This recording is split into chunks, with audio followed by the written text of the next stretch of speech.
ga. Ja neću ovo jesti. Ne izvolevaj. Imam jednu ideju. Šta ako staviti beli luk u teglu? Zatvoriti je. I kako treba potresti.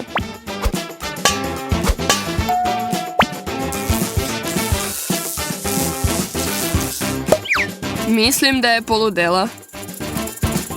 Ne razumete ništa? Ovo će mi pomoći da očistim beli luk od ljuske.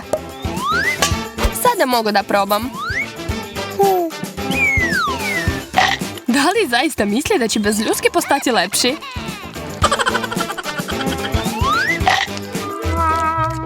Ko je to pored Suzy? To je vampir. Kakav miris. Odlazim odavde.